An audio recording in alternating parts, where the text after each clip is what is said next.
After a farewell storm in Moreton, we head south to the Gold Coast, having some fun along the way and ticking off a bunch of jobs in preparation of our first passage. You're going to test the DSC alarm. I've just set up the remote instruments. Hopefully that'll get us to Yamba, 100 nautical miles away.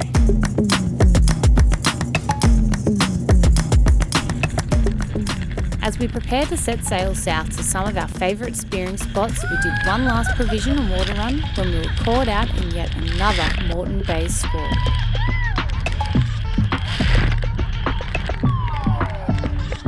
This was the exact reason we chose to go south for cyclone season. We'd heard rumours and we'd just started to get a taste of the wild summer storms they get up here. With plenty of lightning, wind and not very good anchorages, we decided it wasn't a great place to hang around. There's lightning right now.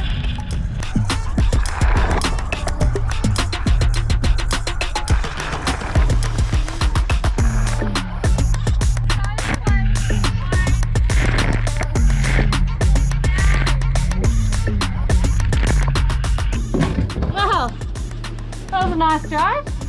Yeah. That was nautical. That was fun. Oh, I'm soaking. See how much water's in the tender? Yeah, tell me. She did well though, the old high field. You can fill that thing full of water and still dry. Just made it back before the storm. Look at it over there. It's absolutely gnarly. I'd hate to be out there another hour. Woo! It's good to see what we can get away with because I'm sure that won't be the last time, especially when we're out spearing where we'll get caught out like that. You counting the buckets?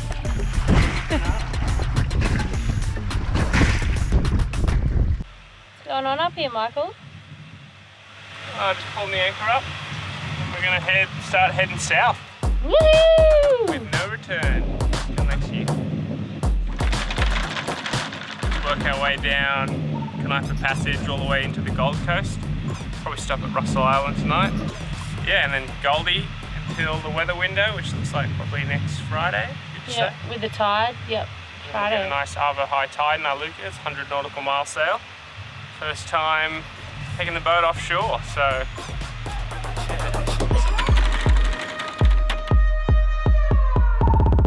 Feels good to be finally going somewhere. So we've had the boat for about 6 months now, and we've basically just stayed in Moreton Bay getting to know the boat. So it's been good practice, but definitely ready to get out there and do a longer passage. So pretty excited about that. We're just going to head south now through the waterways down to the Gold Coast, and then just be sitting there at the seawall ready to head out when the weather's right. We're going to go try and calibrate the Autopilot now and see if we can get it a little bit more responsive because it's a bit slow to correct itself. So yeah, fingers crossed we can get that, and then we won't be doing twice as much sailing as we need to, because at the moment we're going whoop, whoop, whoop, whoop.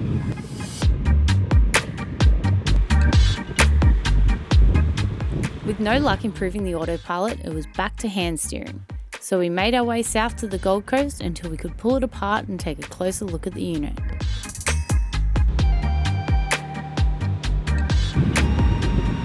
we're doing 4 knots speed over ground, and we've got 7 knots on the boat speed, so there's massive head current, almost 3 knots.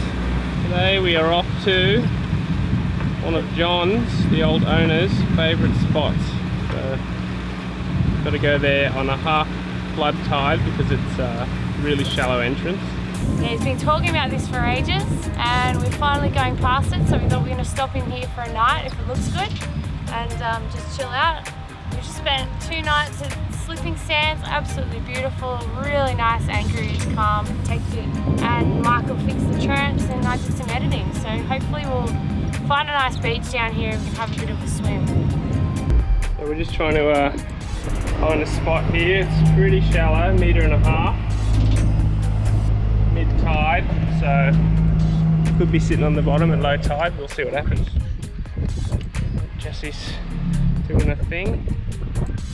Because it was a weekend, we decided to avoid the chaotic Gold Coast and spent a few nights at Jumpin' Pin Bar. I love finding these hidden gems close to big cities. We were so lucky to almost have the entire place to ourselves.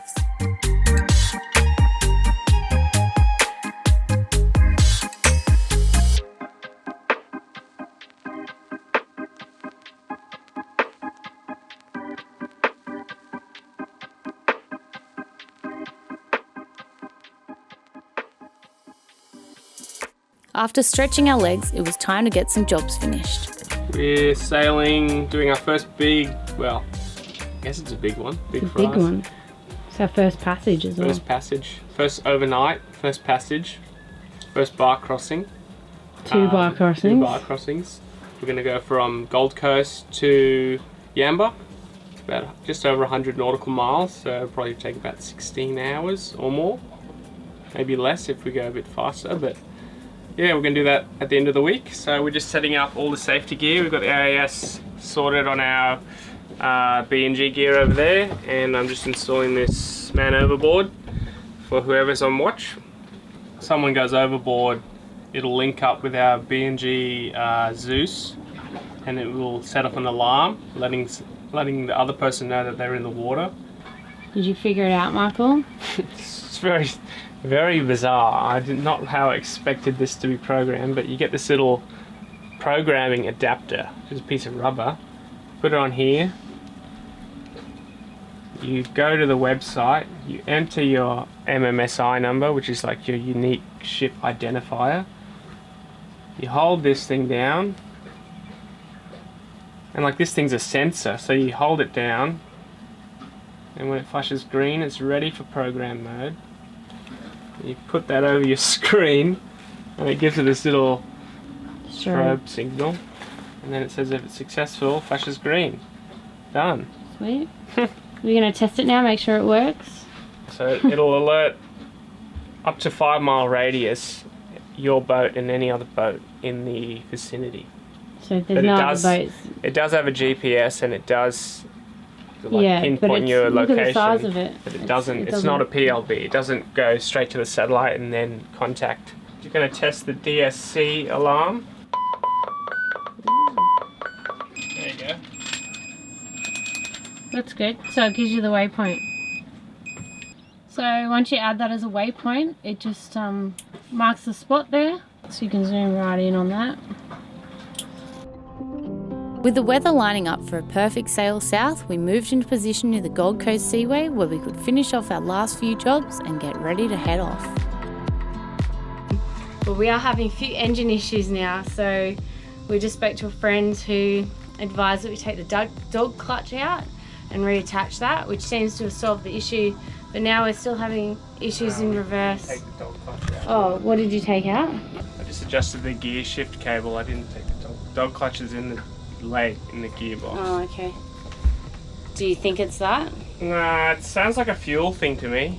Okay. It always sounds like a fuel thing, but if forward's fine, you go in reverse and it just conks out. So I'm just playing around with the gear shift cable and adjusting the throttle. So while he's doing that, I'm going to take the tender over, rubbish dumped, shopping, and I'm going to get all the jerrys out and make sure, just see how much we've got, because we do need to fill up fuel as well. We probably want to have, so we do 100 miles, 16 hours of motoring is like, we want to have enough fuel to motor if we need to, because we want to make that by high tide if we can. So 100 miles, we burn about 5 litres an hour. So 16 hours times 5 litres is, if we have 100 litres, that should cover us for at least 20 hours of cruising. So we're going to make sure we've got 100 litres and empty the tanks, so we're only going to be carrying half the water, just because there's no point having all that extra weight on the boat, and because we're going to have so much fuel as well, we want to try and compensate with having less water. We don't really need it for the crossing, and we can fill up as soon as we get there. It's all happening. Hopefully we're still going to go tonight. We're not 100% sure. We're just going to take it easy, keep getting ready like we're going, and hopefully Michael will get this engine sorted. So our sail's not been dropping very easily, so I'm just going to try and lube the sail track a little bit. I've just got some silicone spray here, just going to pop it in, hopefully just spraying the cars will work up slowly. So.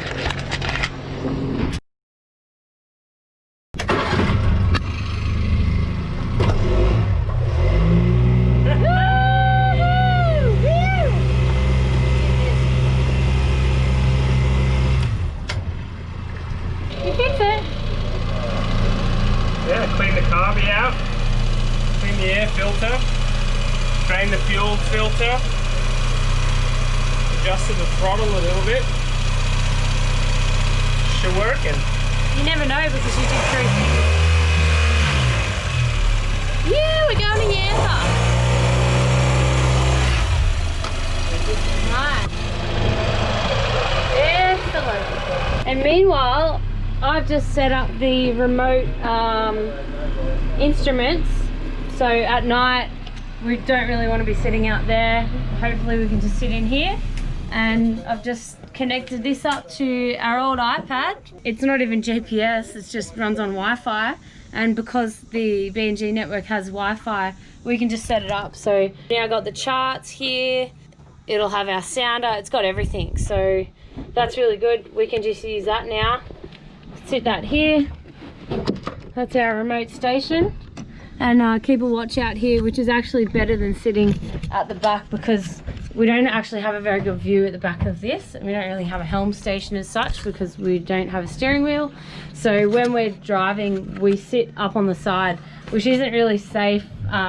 Like, it's fine in the daytime, but we don't want to do that at night, so we'll be sitting in here. Hopefully we'll have the tiller remote, the autopilot remote, coming in on the 10-meter extension cord that we've got, and then in the daytime, if it's nice, we can sit up the front and see everything. So pretty good. I think we're getting there. The only other thing we really need to do is we want to take the outbolt off the tender because the skeg tends to hit the swell sometimes. So just for our first crossing, we're going to take it off and see how it goes, and yeah. So we've been having a bit of trouble with the autopilot. It's just been swaying a little bit. We can't enter the calibration menu, can't really adjust any of the settings at all. This tiller pilot's over 10 years old, they don't sell it anymore. It still works, but it's not great. So I just pulled it apart, and yes, I found that this little rubber dampener here that stops that from bashing onto there, that's fallen to pieces, and that little O-ring or whatever, the little spacer there. Then I found this little, I don't know what it is, a resistor or a capacitor or some other sort of electrical duvalac. Okay, so I'm pretty confident that's where that belongs. Now I'm not super confident soldering it, but I will see how I go.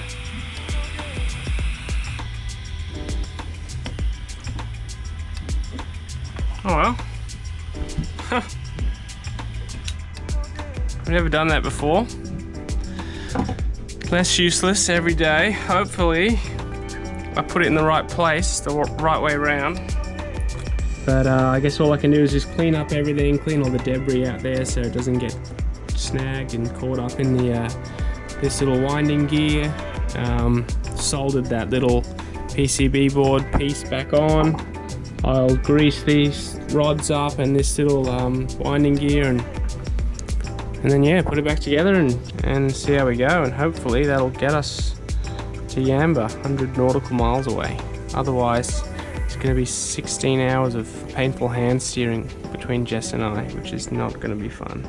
You know, they say if it ain't broke, don't fix it, but if it is kind of broke, try and fix it. I don't know. Let me have a look. Plug her in. Oh, that's not good. That's not good at all. It's definitely not good. Just a fuse thing, maybe. Oh, the fuse blew. It's never a good sign. Oh well, that was stressful. Plugged it in, blew a fuse. thought I fully effed it and we were going to be stuck, but she's on. Let's see if we can go into the menu mode. This would be amazing if that fixed it. No, same. I don't think I really did anything, but oh well. At least I know how it works a little bit. How'd you go? Good. So much fun. So much activity though. There's like jet skis and paragliders and all sorts. Yeah, I can see them. Crazy. Got a bit of shopping done. Yeah, geez, you load it up. The sun is down. Big day trying to get the boat ready to leave tonight. So first crossing, it's a bit of a mess. We took the outboard off. Just trying to take some weight off the back of the davits, just because we haven't really been out in any big swell, so we don't know how it's going to handle. So we're just making the tender as light as possible. Michael's finishing up the nets, the last job of the day. How you going there, Michael? Excited to do the other side? Huh? Excited to do I was like, what a title though. No, he's still got that net to do. I don't think that's going to happen for a while. No. But yeah, we're pretty much done. I'm just tidying up inside now. I'm just putting away some shopping. This has all been converted into a night bed, so whoever's not on watch is going to be sleeping here. And that's our indoor helm. We just sit on top of this pile of cushions, and we've got the best view in the boat is out that window or in front of the boat, which obviously we're not going to be doing at night. Such a nice spot here. Join us next episode as we head off on our first passage ever. Copy that, going 7-3.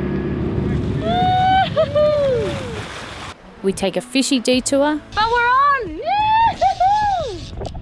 Would we even be Spiros if we didn't stop at the FAD for a look? We put the sails down, turn the engines on and detour to the FAD. and the forecast takes a turn for the worst. Fun times. Michael, what happened to champagne sailing? Champagne's gone bad. If you're new to the channel, don't forget to subscribe.